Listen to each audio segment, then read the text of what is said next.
What's up, everyone? Welcome back to Savage Rounds with Xavier. It's UFC 294 fight week over in Abu Dhabi.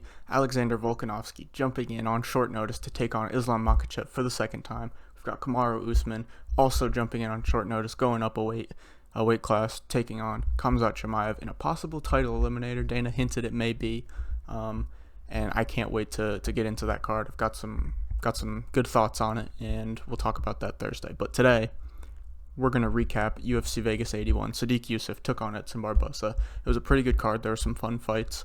There were some interesting results too, but we'll get into that right now.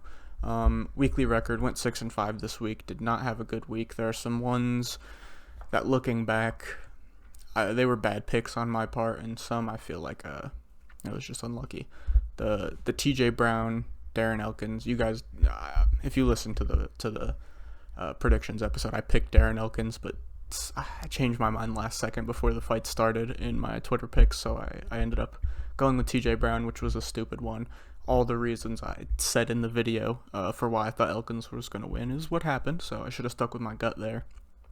Stayed with the underdog, but I didn't. Alexiva versus Dixon, that went about how I thought it would. I told you guys Dixon was going to be the minute winner here. She has great ground and pound on top. She was going to be heavy on top, but Alexiva was going to be hunting for that one moment that was going to finish the fight for her to win. I kind of counted on that moment happening. Alexiva wasn't able to get it done. It is what it is. I'm not too annoyed on that one. I kind of knew what I was getting into with that one. The Petrowski pick, that's where I kind of have to rethink why did I pick that. That was just looking, obviously hindsight is everything, but looking back, that is just a bad pick with all the circumstances. Cutting 20 pounds and not very long, getting up off the couch from vacation, taking on a massive dude in Pereira who was definitely going to be able to knock Petrowski out like he did. So just hindsight, got to do better with that pick, but it is what it is. Jennifer Maia, I really thought that one was going to hit. I was pretty confident in her. It was a close fight. Some people gave Maia 1-3. The judges gave Araujo 1-2. Was it? Yeah, I think 1-3, and then 1-2. Yeah, I'm pretty sure that was like the round split. Either way, Araujo gets the nod. The judges gave her the first round, which was the kind of the flip one. It was a very close fight. I can't be mad at the decision. In the moment, I knew it was going to be controversial if they went with Maia, but it is what it is. Maia just was not able to really get in on those blitzes like I thought she was going to do. I thought she was going to be able to land more with those blitzes, get in more effectively, but her blitzes really didn't work. Araujo was countering very well, and kind of like I talked about, Maia just wasn't able to break that rhythm like I thought she was going to be able to, that Araujo needed to get into and did get into. The takedowns as well, she did very well there.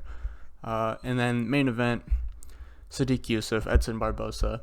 Sodiq Yusuff basically had him dead in the first round. Tore something in his shoulder, or at least he said he thinks he did on Twitter, and he's going to get an MRI. I don't know if he's gotten the results back or if he tweeted about it. I'm not sure. But an unfortunate situation for him. He was probably going to go on to get that fight finished in the second or third round if his arm was up to speed like it was, or not hurt like it was early in the first round, because he looked like a wrecking ball early on. But man, good on Edson Barboza taking advantage of the missed opportunity. I don't want to say a missed opportunity, the unfortunate event that took place for Sodiq Yusuff. He was able to kind of flip the script, go out there. He landed that sick wheel kick, I think it was in the third or fourth round, that put Yusuff down. And just other than that, Yusuff was going for that back inside leg kick and his jab a lot because his shoulder was hurt, so he wasn't really throwing that other hand. And Barboza just took advantage of that, landed the better shots. Like I said, was able to hurt him late. And it was just a good performance from Edson Barboza. His cardio looked solid going 5 rounds, which did surprise me a bit. But yeah, good performance from Edson, even though an unfortunate event for Sodiq Yusuff. But it is what it is. It happens in fighting. Hopefully his shoulder's not messed up too bad and he can get back in there pretty soon, because I do think he'll want that one back, whether it's with Edson or just getting back in the win column. I do think he'll want to get that one back because he probably feels like he shouldn't have lost that one. Into the awards. fight of the night, performance of the night, and then some winners and some tough nights. Fight of the night, pretty simple. I guess I went with Sadiq Yusuff and Edson Barboza. I guess you could have gone C-Rod and Cameron Simon. That was a sick fight, battle of the prospects, and you could definitely tell the C-Rod not having to cut as much weight. If he did stop his weight cut early, it helped with his cardio for sure. But if it was a tough weight cut and he just couldn't get the pounds up, I tend to not side with that because he's missed weight a few times. But yeah, fight of the night, Edson Barboza, Sadiq Yusuff. It was a good fight start to finish. Even with the injury for Sadiq, he wasn't fully out of it. He was still trying to win rounds, win minutes, outpoint Edson, but he just wasn't able to with that shoulder, and Edson took advantage, like I said. They each hurt each other, almost finished each other, so pretty solid fight, fun fight. Performance of the night bonuses, I went with 3 guys. We're going T-Rex, got that 20-second knockout. They came out, touch gloves, and T-Rex threw a sick knee up the middle that hurt Moreau, and he just wasn't able to recover. T-Rex jumped on it, grounded him out. Good stuff for T-Rex. I'm telling you, he always beats the guys he should beat.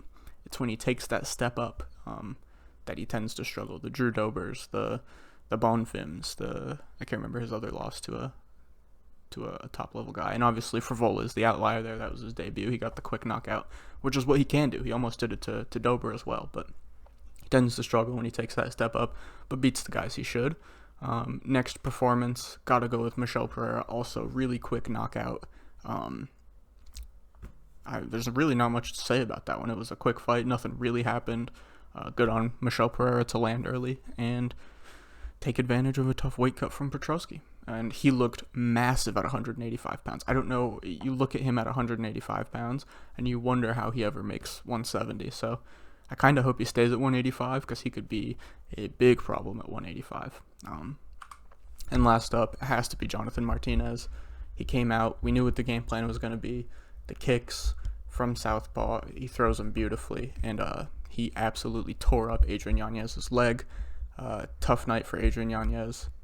Wasn't really able to get going, but I do have to wonder, like, if you weren't prepared for leg kicks, because he didn't check a single one. If you weren't prepared for leg kicks, what were you preparing for when looking at Jonathan Martinez? He throws the kick like a jab, leg kick, body kick, high kick. It is one of the strikes he throws the most. And obviously sitting here reviewing it, I can say that it's probably a lot harder to get the check off against a guy like Jonathan Martinez than I'm making it seem. But you got to think that should have been part of the game plan, and maybe he just wasn't able to get it done because Martinez was that good on the night. But regardless, great performance from Martinez. He destroys another leg, takes another leg home with him. Winners of the night has to be Michel Pereira. Up a weight class, taking on a good guy who was undefeated in the UFC, 5-0 as of before this fight. Gets it done in style, really quick. No pushback from Petrosky on it. Great work from Michel Pereira. Just a good introduction to the 185 weight class.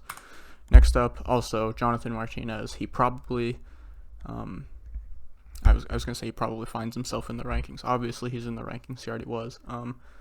After he beat Saeed, but beating Saeed and then Adrian Yanez in your introduction to the rankings, that is a solid win streak to start off being in the rankings. Like I said, a tough night for Yanez, but Jonathan Martinez looking like a very, very good prospect. Like I've been one of his, I won't say biggest backers, but I've always been a backer of Martinez. I've bet him a lot. The only time he let me down was Davy Grant, to be honest with you, but I mean, he got caught. What can you do? It was a sick knockout from Davy Grant. Last winner of the night has to be the man in the main event, Edson Barboza, getting it done versus Sadiq Yusuff. At the stage he's at in his career, moving down to 145 pounds and beating a guy I think most people thought was going to beat him, that's a win. He gets to keep progressing up the ladder now in 145 pounds. He's on a 2-fight win streak, Billy Q, and now Sadiq Yusuff. Solid 2 guys to start your win streak off. It'll be interesting at this age and at 145 pounds to see how he builds off of it. If he can make one last run, maybe, who knows. But yeah, again, great from Barboza. Really fun fight. And worst nights, I also have 3 guys. Brandon Moreau, it's your debut. It is a tough matchup. It was short notice. I'm pretty sure it was short notice. T-Rex was a tough matchup for anybody just because of the style and the power he brings and the wildness, but on your debut, that is a tough ask. And he got T-Rexed. What can you say? He needed to extend that fight, and he just wasn't able to. So, yeah, tough night on your debut. Hopefully he gets another shot. We'll get to see him actually get into a fight and see his skills in the UFC. Next up, Andre Petroski. He probably shouldn't have taken this fight. He talked about it afterwards. It was one of the toughest weight cuts he's ever had. 20-something pounds off the couch at vacation, fighting an absolute demon in Michel Pereira. It was being 5-0. There was no need for him really to jump off the couch on vacation. Obviously, these guys want to be the anywhere, anytime, save the fight kind of guys, but sometimes you have to be a little bit smarter. And even I mean, I picked him, so obviously I have to be smarter there too. But yeah, it was just a rough night for Petroski. Didn't even get into the fight. Had a tough weight cut, short notice, off vacation. I said it all. Rough night for him. And my last tough night goes to Adrian Yanez. Just was not able to really get anything going. Wasn't able to stop the leg kicks. Never really got to get into the fight per se, just because because Jonathan Martinez tore up that leg so quickly and so early. But great performance from Jonathan Martinez, and obviously we'll see Yanez bounce back. That was his first finish loss before that. Now he gets finished again. I do think we'll see him bounce back. His skills on the feet are too good to not at least make a threat at the rankings again. So I do think we'll see him back in the win column pretty soon once his leg is all healed up. But that's all for the recap. Like I said, it was a pretty fun card. We had some good fights, some good finishes. And tomorrow we've got my favorite video always, the matchmaking. I love playing matchmaker. We're doing Chris Gutierrez, T-Rex, Cameron Simon, Christian Rodriguez, Andre Petroski, Michel Pereira, Adrian Yanez, Jonathan Martinez, Vivian Araujo, Sadiq Yusuff, and Edson Barboza. Making a whole fight card basically. And then Thursday, UFC 294, the big one over in Abu Dhabi. 2 bangers for the co-main and the main. Drop a like on the video and subscribe. I'll see you guys tomorrow and Thursday. Peace.